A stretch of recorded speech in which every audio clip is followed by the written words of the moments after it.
Alors je vous rappelle que notre débat principal s'agit du transfert de la barque solaire du roi Khéops vers le grand musée égyptien que, comme Elham vient de dire, qu'on rêve tous de son inauguration qui sera bientôt.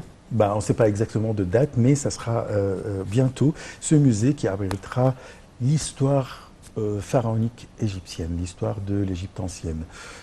Toutes les époques, presque toutes les époques égyptiennes à partir peut-être de la troisième dynastie jusqu'à la 30e dynastie.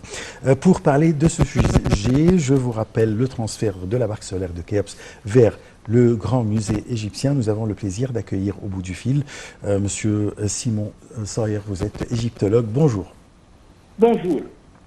Bon, tout d'abord, un bref aperçu sur ce qu'est une barque solaire ou bien la barque solaire de Khéops.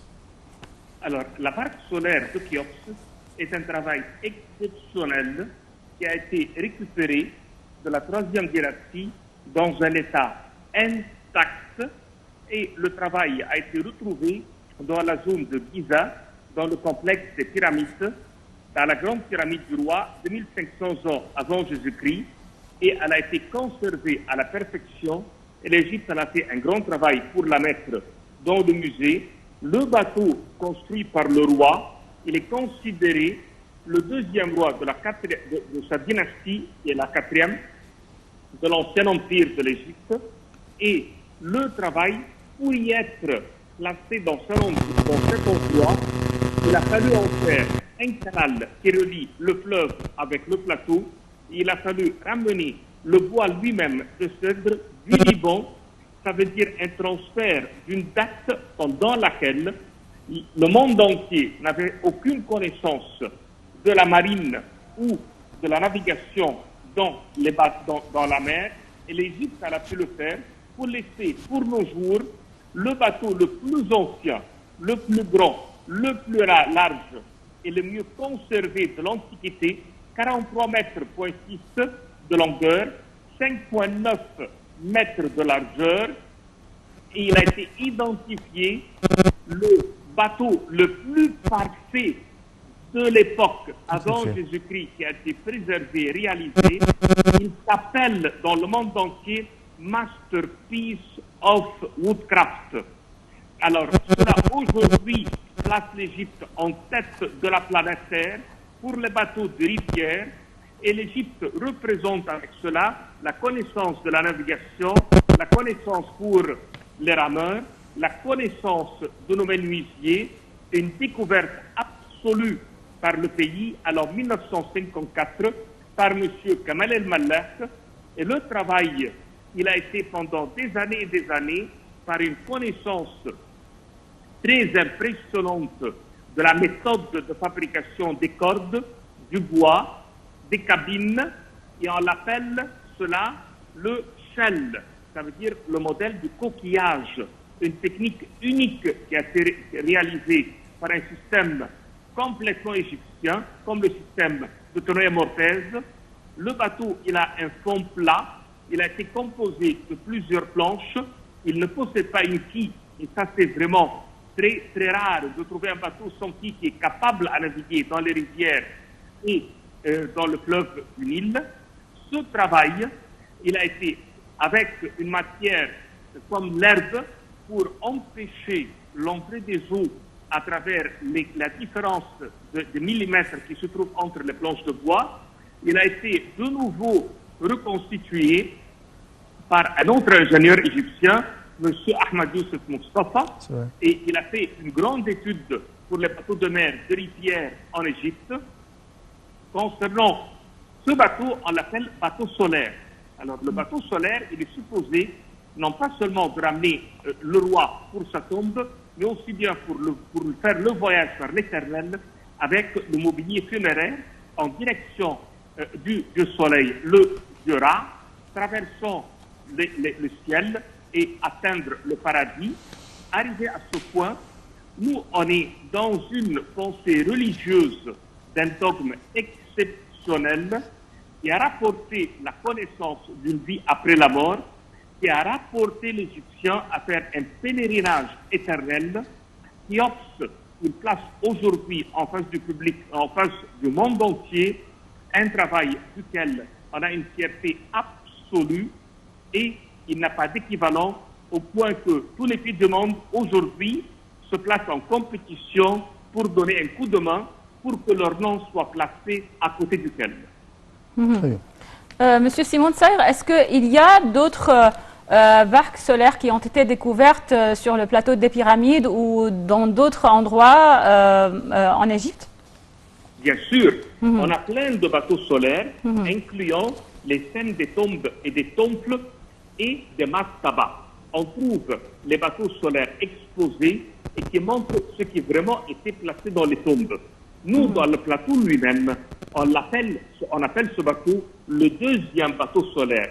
Car effectivement, M. Kamel El-Malak, il a découvert 200 emplacements de bateaux. Il y en a un qui a été pris en photo et qui se trouve toujours dans le sous-sol. Et tout second, il se compose de plus que 1250 pièces et qui a été replacé dans son musée. 3 autres trous qui se trouvent dans la zone, qui marquent 3 autres bateaux qui étaient présents, mais on a perdu le bois. Mais l'emplacement est bien toujours le même. On a aujourd'hui, dans les temples égyptiens, toujours dans le centre de ça, la barque solaire des dieux, certaines sont exposées dans le musée du Caire et d'autres dans les grands musées comme le British Museum Metropolitan à Milan et autres. Alors l'Égyptien, il avait une grande connaissance pour la navigation, la fabrication des bateaux, et on avait l'image d'un ciel bleu qui représente l'océan primordial et de la l'idée d'un déplacement. Mais est-ce qu'elles sont de la même taille, de la même splendeur de la barque solaire du roi Khéops? Non. Khéops, c'est l'exception de la loi. Et le sommet, c'est l'ultime travail humain de l'ancien empire et de tous les empires avant Jésus-Christ. Khéops nous a laissé un travail qui n'a pas d'équivalent, que ce soit la pyramide ou bien son bateau. Et ça, jusqu'aujourd'hui, il y en a plein qui n'arrivent pas à admettre le génie égyptien, le summum qu'on a pu atteindre tellement qu'il est exceptionnel. Alors ce travail, quand il va exposer au grand musée, ça va être un travail non pas seulement attirant, mais un travail qui montre l'Égypte en tête de la civilisation, au sommet des connaissances, de l'ingénierie et de la navigation des fleuves. Très bien. Si on parle de ce déplacement, du transfert, vous venez de dire, et moi j'ai déjà visité la barque solaire, c'est grandiose. Comme vous venez de dire, c'est 43 mètres, ou même plus de 43 mètres de longueur, avec une largeur de plus de 8 mètres, si je me trompe, de 16 mètres, non? Si je me trompe, je ne me rappelle pas exactement, mais c'est très large. Comment on va transférer ce bâtiment, ce navire-là? Bien sûr. Alors, le travail, il a déjà démarré depuis 30 ans sur ce sujet, que le musée lui-même n'est plus convenable à côté de la pyramide de Khéops. Alors, le transfert, enfin aujourd'hui, une décision a été prise pour le transfert et pendant les 6 mois derniers, il y a eu deux modèles d'études, un en Belgique et l'autre au Japon.